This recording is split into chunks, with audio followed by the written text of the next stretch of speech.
Hello അസ്സലാമു അലൈക്കും. എല്ലാവർക്കും പുതിയൊരു വീഡിയോയിലേക്ക് സ്വാഗതം. വളരെ എളുപ്പത്തിൽ ചെയ്തെടുക്കാൻ പറ്റുന്ന ഒരു അടിപൊളി പ്ലം കേക്കിൻ്റെ റെസിപ്പിയായിട്ടാണ് ഇന്ന് വന്നിട്ടുള്ളത്. ഈ ഒരു കേക്ക് തയ്യാറാക്കാനായിട്ട് നമുക്ക് ഓവനോ ബീറ്ററോ ഒന്നും ആവശ്യമില്ല കേട്ടോ. ബേക്കറിയിൽ നിന്നൊക്കെ നമ്മൾ വാങ്ങിക്കുന്ന ആ ഒരു പ്ലം കേക്കിൻ്റെ അതേ രുചി തന്നെ കേട്ടോ നമ്മൾ ഇതുപോലെ തയ്യാറാക്കിയിട്ടുണ്ടെങ്കിലും. അപ്പോൾ എല്ലാവരും സ്കിപ്പ് ചെയ്യാതെ വീഡിയോ മുഴുവനായിട്ട് കാണുക. കേക്ക് ഒട്ടും ഉണ്ടാക്കാൻ അറിയാത്തവർക്ക് പോലും ഈ ഒരു രീതിയിൽ തയ്യാറാക്കുകയാണെങ്കിൽ നല്ല പെർഫെക്റ്റ് ആയിട്ട് ഉണ്ടാക്കിയെടുക്കാൻ പറ്റും.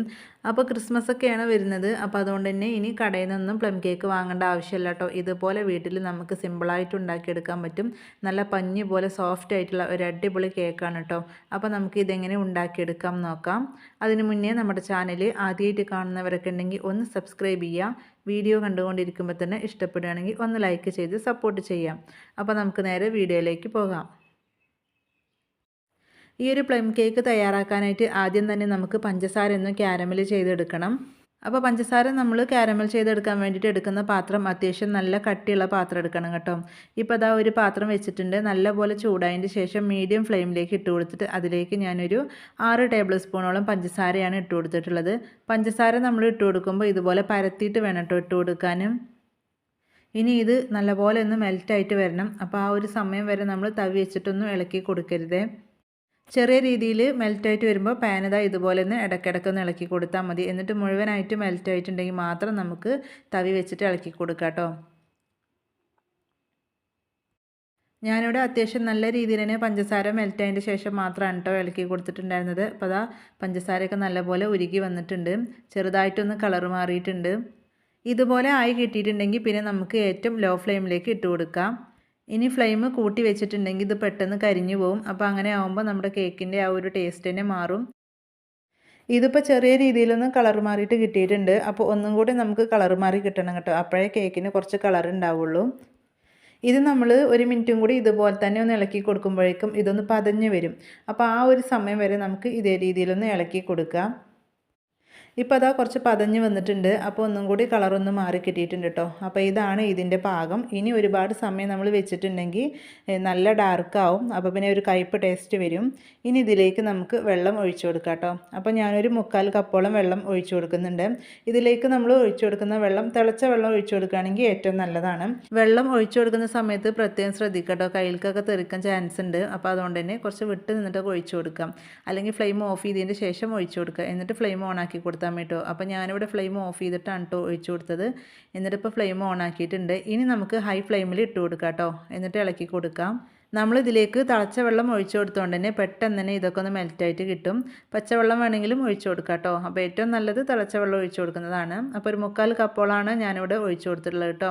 ഹൈ ഫ്ലെയിമിലിട്ടിട്ട് ഏകദേശം ഒരു 2 മിനിറ്റിൻ്റെ അടുത്താകുമ്പോഴേക്കും ഇതെല്ലാം തന്നെ മെൽറ്റായിട്ട് ചെറുതായിട്ടൊന്ന് തിക്കായിട്ട് വരും. ഒരുപാട് കുറുക്കിയെടുക്കേണ്ട ആവശ്യമൊന്നുമില്ല. ഏകദേശം ഇപ്പോൾ 2 മിനിറ്റോളം ആയിട്ടുണ്ട് കേട്ടോ. അപ്പോൾ നമ്മുടെ ഈ ഒരു കാരമൽ സിറപ്പ് ഇവിടെ റെഡി ആയിട്ടുണ്ട്. ഇതുപോലെ വേണം കേട്ടോ കിട്ടാൻ. ഇനി നമ്മൾ ഒരുപാട് സമയം തിളപ്പിച്ചെടുക്കുകയാണെങ്കിൽ ഇത് തണുക്കുന്ന സമയത്ത് കട്ട പിടിക്കും. അപ്പോൾ ഈ ഒരു പാകമാണ് വേണ്ടത്. ഇനി ഇത് നമുക്ക് വേറൊരു പാത്രത്തിലേക്ക് ഒഴിച്ചിട്ട് മാറ്റി വെക്കാം. അപ്പോൾ നിങ്ങൾക്ക് കാണുമ്പോൾ തന്നെ അറിയാം ഒരുപാട് ഡാർക്ക് കളർ ആക്കിയിട്ടില്ല. ഒരു പാകത്തിനുള്ളൊരു കളറുള്ളൂ. ഇനി നമുക്ക് കേക്ക് ടിന്ന് റെഡിയാക്കി എടുക്കാം കേട്ടോ. അപ്പോൾ ഞാനിവിടെ 7 ഇഞ്ചിൻ്റെ കേക്ക് ടിന്നാണ് എടുത്തിട്ടുള്ളത്. അപ്പോൾ കുറച്ച് ഓയിലൊക്കെ ആക്കിയതിൻ്റെ ശേഷം ബട്ടർ പേപ്പർ വെച്ച് കൊടുക്കുന്നുണ്ട്. അപ്പോൾ ഇതുപോലെ ബട്ടർ പേപ്പർ ഇല്ലെങ്കിൽ A4 ഷീറ്റൊക്കെ ഉണ്ടാവുമല്ലോ, അത് കട്ട് ചെയ്തിട്ട് ഓയിൽ അപ്ലൈ ചെയ്തിട്ട് വെച്ച് കൊടുത്താൽ മതി കേട്ടോ. ഇനി ഇതുപോലെ ബട്ടർ പേപ്പർ ഒന്നും വെക്കാതെ റെഡിയാക്കി എടുക്കുകയാണെങ്കിൽ കുറച്ച് മൈദ ഒന്ന് ഇട്ട് കൊടുത്താൽ മതി. അതായത് ഓയിലൊന്ന് സ്പ്രെഡ് ചെയ്തതിന് ശേഷം മൈദ ഇട്ടിട്ട് എല്ലാ വശത്തും തട്ടി കൊടുത്താൽ മതി. അപ്പോഴും പെട്ടെന്ന് നമുക്ക് കേക്ക് വിട്ട് കിട്ടും. ഇപ്പോൾ നമ്മുടെ കേക്ക് ടിന്ന് ഇവിടെ റെഡിയാക്കി എടുത്തിട്ടുണ്ട്. ഇനി നമുക്കിതിവിടെ മാറ്റി വെക്കാം. ഇനിയിപ്പോൾ ഞാനിവിടെ ഒരു ബൗൾ എടുത്തിട്ടുണ്ട്. അതിലേക്ക് കുറച്ച് ടൂട്ടി ഫ്രൂട്ടിയാണ് കേട്ടോ ഇട്ട് കൊടുക്കുന്നത്. അപ്പോൾ ഇതിനൊന്നും പ്രത്യേകിച്ച് അളവുകളൊന്നുമില്ല. നമ്മുടെ കയ്യിൽ എത്രയുള്ള വെച്ചെങ്കിൽ അതിനനുസരിച്ച് ഇട്ട് കൊടുക്കുക കേട്ടോ. അപ്പോൾ ഇതിൽ മിക്സഡ് ആണ് ഞാൻ ഇട്ട് കൊടുത്തിട്ടുള്ളത്. പിന്നെ കുറച്ച് കറുത്ത മുന്തിരിയാണ് ഇട്ട് കൊടുക്കുന്നത്. ഇനി ഇതിലേക്ക് കുറച്ച് അണ്ടിപ്പരിപ്പും നമ്മൾ സാധാരണ യൂസ് ചെയ്യുന്ന ആ ഒരു ഉണക്കമുന്തിരി ഉണ്ടല്ലോ അതും കൂടെ ഇട്ട് കൊടുക്കുന്നുണ്ട്. അപ്പോൾ ഞാൻ ഇത്ര ഇട്ട് എടുത്തിട്ടുള്ളൂ. നിങ്ങളുടെ കയ്യിൽ ഈത്തപ്പഴം ചെറിയ അതൊക്കെ ഉണ്ടെങ്കിൽ ഇട്ട് കൊടുക്കുക കേട്ടോ. ഇനി ഇതിലേക്ക് ഒരു 1/4 ടീസ്പൂണോളം മൈദയാണ് കേട്ടോ ചേർത്ത് കൊടുക്കുന്നത്. അപ്പോൾ ഈ ടൂട്ടി ഫ്രൂട്ടി ഉണക്കമുന്തിരി അതെല്ലാം ചേർത്തിട്ട് ഏകദേശം ഒരു കപ്പ് ഉണ്ട് കേട്ടോ. 250 ml ഒരു കപ്പാണ് ഞാൻ ചേർത്ത് കൊടുത്തിട്ടുള്ളത്. അപ്പോൾ ഇത്ര വേണ്ടെങ്കിൽ നിങ്ങൾക്ക് വളരെ കുറഞ്ഞ അളവിൽ ചേർത്തിട്ടും തയ്യാറാക്കിയെടുക്കാം. അപ്പോൾ മൈദയൊക്കെ ചേർത്തിട്ട് ഇതേപോലെ നല്ല ഒന്ന് മിക്സ് ചെയ്തെടുക്കാം കേട്ടോ, ഒരു സ്പൂൺ വെച്ചിട്ട്. ഇപ്പോൾ അതാ എല്ലാം തന്നെ നല്ലപോലെ ഒന്ന് കോട്ട് ചെയ്തെടുത്തിട്ടുണ്ട്. ഇനി നമുക്കിതിവിടെ മാറ്റി വെക്കാം. ഇനി നമുക്ക് കേക്കിലേക്ക് ആവശ്യമായിട്ടുള്ള മൈദപ്പൊടിയൊക്കെ ഒന്ന് റെഡിയാക്കി എടുക്കാം. 1 കപ്പ് മൈദപ്പൊടി എടുത്തിട്ടുണ്ട്. 250 ml ഒരു കപ്പാണ്. ഇതിലേക്ക് ഞാൻ 1 ടീസ്പൂണോളം ബേക്കിംഗ് പൗഡറാണ് കേട്ടോ ചേർത്ത് കൊടുക്കുന്നത്. നമ്മൾ എടുക്കുന്ന അളവുകളൊക്കെ കറക്റ്റ് ആയിരിക്കണം, എന്നാലേ നമുക്ക് കേക്ക് നല്ല പെർഫെക്റ്റ് ആയിട്ട് കിട്ടുള്ളൂ. ഇനി ഇതിലേക്ക് 1/4 ടീസ്പൂണോളം ബേക്കിംഗ് സോഡയാണ് കേട്ടോ ചേർത്ത് കൊടുക്കുന്നത്. പിന്നെ അതുപോലെ തന്നെ ഒരു പിഞ്ച് ഉപ്പും കൂടെ ചേർത്ത് കൊടുക്കുന്നുണ്ട്. ഇനി ഇതിലേക്ക് 1 ടീസ്പൂണോളം പട്ടയും ഗ്രാമ്പും ജാതിക്കയും പാടെ കൂട്ടി പൊടിച്ചതാണ് കേട്ടോ, അത് ചേർത്ത് കൊടുക്കുന്നുണ്ട്. അത് 1 ടീസ്പൂൺ തന്നെ ചേർത്ത് കൊടുക്കണം കേട്ടോ, 1 കപ്പ് മൈദപ്പൊടി എടുക്കുമ്പോൾ. ഇനി ഇത് നല്ലപോലെ ഒന്ന് മിക്സ് ചെയ്തെടുക്കണം. അപ്പോൾ ഞാനിവിടെ 2-3 തവണ അരിച്ച് മാറ്റി വെക്കുകയാണ്. അപ്പോൾ നമ്മുടെ പൊടിയൊക്കെ അവിടെ അരിച്ച് മാറ്റി വെച്ചിട്ടുണ്ട്. ഇനി ഇതുപോലെ ഒരു മിക്സിയുടെ ജാർ എടുത്തിട്ടുണ്ട്. അതിലേക്ക് 1/2 കപ്പ് പഞ്ചസാരയാണ് കേട്ടോ ഇട്ട് കൊടുക്കുന്നത്. ഇനി പഞ്ചസാര നല്ലപോലെ ഒന്ന് പൊടിച്ചെടുക്കണം. അപ്പോൾ അതാ പഞ്ചസാരയൊക്കെ നല്ലപോലെ പൊടിച്ചെടുത്തിട്ടുണ്ട്. ഇനി ഇതിലേക്ക് 2 മുട്ടയാണ് കേട്ടോ ചേർത്ത് കൊടുക്കുന്നത്. ഇനി മുട്ട ചേർത്തിട്ട് നല്ലപോലെ ഒന്ന് അടിച്ചെടുത്തിട്ട് വരാം. അപ്പോൾ ഇതിന് ബീറ്ററിൻ്റെ ആവശ്യമൊന്നുമില്ല, മിക്സിയുടെ ജാറിൽ വെച്ചിട്ട് തന്നെ നമുക്ക് നല്ലപോലെ ഒന്ന് അടിച്ചെടുത്തിട്ട് വരാം. ഇപ്പോൾ ആ മുട്ടയും പഞ്ചസാരയൊക്കെ നല്ല രീതിയിൽ തന്നെ അടിച്ചെടുത്ത് വന്നിട്ടുണ്ട്. ഇനി ഇതിലേക്ക് 1 ടീസ്പൂണോളം വാനില എസൻസ് ആണ് കേട്ടോ ചേർത്ത് കൊടുത്തിട്ടുള്ളത്. അതുപോലെ തന്നെ 1/2 കപ്പ് സൺഫ്ലവർ ഓയിലും കൂടി ഒഴിച്ചു കൊടുക്കുന്നുണ്ട്. ഈ ഒരു ഓയിലിന് പകരം നിങ്ങൾക്ക് ബട്ടർ വേണമെങ്കിലും ചേർത്ത് കൊടുക്കുക, അല്ലെങ്കിൽ ബട്ടറും ഓയിലും പകുതിയാക്കിയിട്ടും ചേർത്ത് കൊടുക്കുക കേട്ടോ. ഓയിൽ ഒഴിച്ചു കൊടുത്തിട്ട് ഒരു 10 സെക്കൻഡ് മാത്രം ഒന്ന് അടിച്ചെടുത്താൽ മതി കേട്ടോ. അപ്പോൾ അതാ ഓയിലൊക്കെ ഒഴിച്ചു കൊടുത്തിട്ട് ഒരു 10 സെക്കൻഡ് അടിച്ചെടുത്ത് വന്നിട്ടുണ്ട്. ഇനി നമുക്ക് ഇതൊരു ബൗളിലേക്ക് ഒഴിച്ചു കൊടുക്കാം. ഇത് നമ്മൾ ഒഴിച്ചു കൊടുക്കുന്ന പാത്രം ഉണ്ടല്ലോ, നല്ല ക്ലീൻ ആയിട്ടുള്ളത് എടുക്കണം കേട്ടോ, ഒട്ടും വെള്ളത്തിൻ്റെ അംശമൊന്നും പാടില്ല. അതുപോലെ തന്നെ നമ്മൾ ഇതിലേക്ക് എടുത്തിട്ടുള്ള മുട്ടയൊക്കെ ഫ്രിഡ്ജിലൊക്കെ ആണെങ്കിൽ 1 മണിക്കൂർ മുന്നേ പുറത്തേക്ക് എടുത്ത് വെച്ചാൽ മതി കേട്ടോ, എന്നിട്ട് ചേർത്ത് കൊടുത്താൽ മതി. അപ്പോഴേ നമ്മുടെ കേക്കൊക്കെ പെർഫെക്റ്റ് ആയിട്ട് കിട്ടുള്ളൂ. ഇനി ഇതിലേക്ക് നമ്മൾ നേരത്തെ അരിച്ചു മാറ്റി വെച്ചിട്ടുണ്ടായിരുന്ന ആ ഒരു മൈദപ്പൊടി ഉണ്ടല്ലോ, അത് ഇട്ട് കൊടുക്കുക. 2-3 തവണയായിട്ട് ഇട്ട് കൊടുത്താൽ നമുക്ക് പെട്ടെന്ന് തന്നെ മിക്സ് ചെയ്തെടുക്കാൻ പറ്റും. ഇതുപോലൊരു വിസ്കൊക്കെ ഉണ്ടെങ്കിൽ നമുക്ക് പെട്ടെന്ന് തന്നെ മിക്സ് ചെയ്തെടുക്കാൻ പറ്റും കേട്ടോ, കട്ടകളൊന്നും ഇല്ലാതെ. ഇനി ഇതുപോലെ ചെയ്തെടുക്കാൻ ബുദ്ധിമുട്ടാണെങ്കിൽ ഒന്നും കൂടെ എളുപ്പത്തിൽ നമുക്ക് ചെയ്തെടുക്കാം കേട്ടോ. മിക്സിയുടെ ജാറിലേക്ക് ഇട്ട് കൊടുത്താൽ മതി.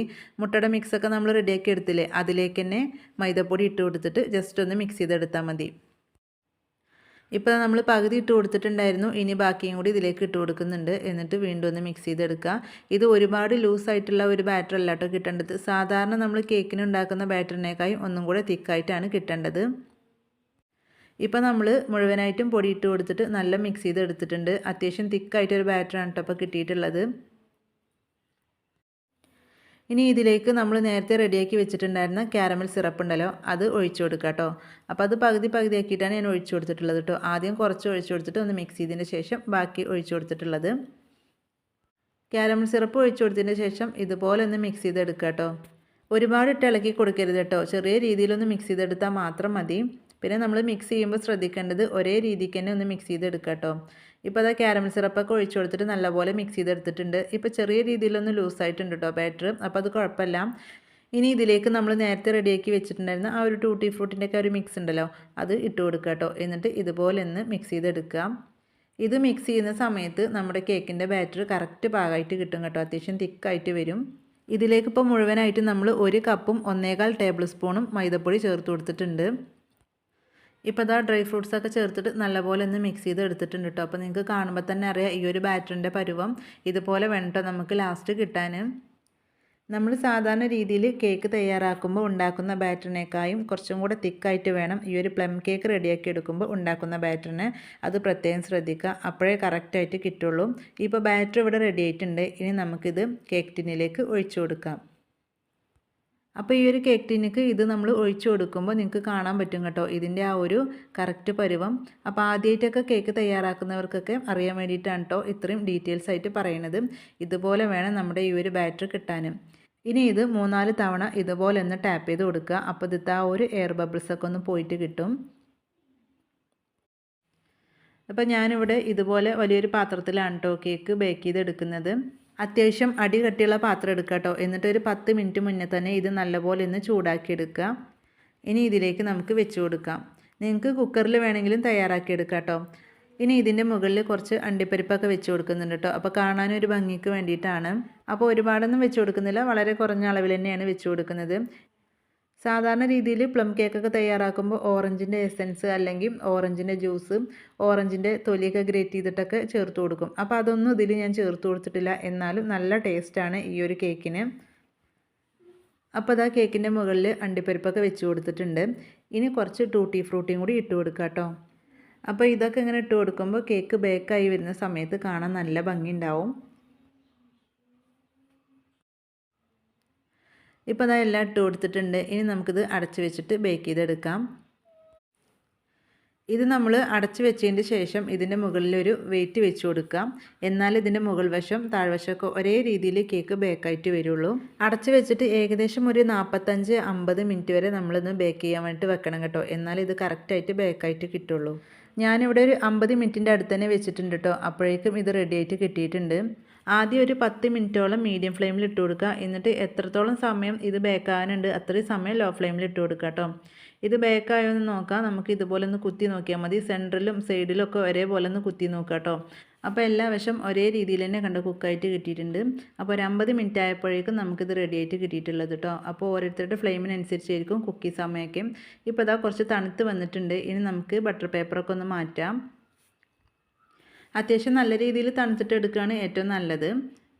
ഒരുപാട് ഡാർക്കായിട്ടുള്ള കളറൊന്നുമില്ലെങ്കിലും അത്യാവശ്യം നല്ല രീതിയിൽ തന്നെ കളറൊക്കെ ഉണ്ട് കേട്ടോ. നല്ല പെർഫെക്റ്റായിട്ട് കുറച്ച് ഹൈറ്റിലൊക്കെ തന്നെയാണ് നമുക്ക് ഈ ഒരു കേക്ക് കിട്ടിയിട്ടുള്ളത്. അപ്പോൾ അതാ ബട്ടർ പേപ്പറൊക്കെ മാറ്റിയിട്ടുണ്ട്. നമ്മുടെ കേക്ക് ഇവിടെ റെഡി ആയിട്ടുണ്ട് കേട്ടോ. അപ്പോൾ നിങ്ങൾക്ക് കാണുമ്പോൾ തന്നെ അറിയാം അടിവശം ഒട്ടും കരിഞ്ഞിട്ടൊന്നുമില്ല, നല്ല ക്ലീൻ ആയിട്ട് തന്നെ കിട്ടിയിട്ടുള്ളത്. ഈ ഒരു കേക്ക് നമ്മൾ ഉണ്ടാക്കിയിട്ടുള്ള അന്ന് കഴിക്കുന്നതിനേക്കാളും ഏറ്റവും ടേസ്റ്റ് 1-2 ദിവസം വെച്ചതിന് ശേഷം കഴിക്കുന്നതാണ് കേട്ടോ. പ്ലം കേക്ക് പലരും പല രീതിയിലാണ് കേട്ടോ തയ്യാറാക്കുന്നത്. അപ്പോൾ ഞാനിവിടെ വളരെ സിമ്പിളായിട്ട് എല്ലാവർക്കും ഒരേ രീതിയിൽ തയ്യാറാക്കിയെടുക്കാൻ പറ്റുന്ന ആ ഒരു മെത്തേഡിലാണ് കാണിച്ചിട്ടുള്ളത്. ഇപ്പോൾ ഞാനിവിടെ ഒരു ദിവസം കഴിഞ്ഞിട്ട് എടുത്തിട്ടുണ്ട്. ഇനി നമുക്കിതൊന്ന് കട്ട് ചെയ്തെടുക്കാം. ഇത് ഫ്രിഡ്ജിലൊന്നും വെക്കേണ്ട ആവശ്യമൊന്നുമില്ല കേട്ടോ. പുറത്തുതന്നെ ഒരു പാത്രത്തിൽ നല്ലപോലെ ഒന്ന് അടച്ചു വെച്ചാൽ മതി. അതായത് എയറൊന്നും കയറാത്ത രീതിയിൽ അടച്ചു വെച്ചാൽ മതി കേട്ടോ. അപ്പോൾ പ്ലം കേക്ക് ഉണ്ടാക്കി നോക്കാത്തവരുണ്ടെങ്കിൽ ഇതുപോലെ തയ്യാറാക്കി നോക്കുക. അതുപോലെ തന്നെ ഇതുവരെയായിട്ടും തയ്യാറാക്കി നോക്കിയിട്ട് റെഡി ആവാത്തവരുണ്ടെങ്കിലൊക്കെ ഇതേ രീതിയിലൊന്ന് തയ്യാറാക്കി നോക്കുക. എല്ലാവർക്കും പെർഫെക്റ്റായിട്ട് കിട്ടും. നമ്മൾ കേക്ക് ഉണ്ടാക്കാൻ വേണ്ടിയിട്ട് എടുക്കുന്ന സാധനങ്ങളുണ്ടല്ലോ, അതിനൊക്കെ ഒരു കറക്റ്റ് അളവുണ്ട്. ആ ഒരു അളവ് പ്രകാരം നമ്മൾ ഉണ്ടാക്കി എടുത്തിട്ടുണ്ടെങ്കിൽ നമുക്ക് പെർഫെക്റ്റായിട്ട് കേക്ക് തയ്യാറാക്കി എടുക്കാൻ പറ്റും. അപ്പോൾ തീർച്ചയായും ഒന്ന് ട്രൈ ചെയ്ത് നോക്കുക. അപ്പോൾ ഇത്രയേ ഉള്ളൂ നമ്മുടെ ഇന്നത്തെ ഒരു വീഡിയോ ഇഷ്ടപ്പെട്ടാൽ ഒന്ന് ലൈക്ക് ചെയ്യുക. നിങ്ങളുടെ അഭിപ്രായങ്ങൾ അറിയിക്കുക. ഫ്രണ്ട്സിനും ഫാമിലിക്കും ഷെയർ ചെയ്ത് സപ്പോർട്ട് ചെയ്യുക.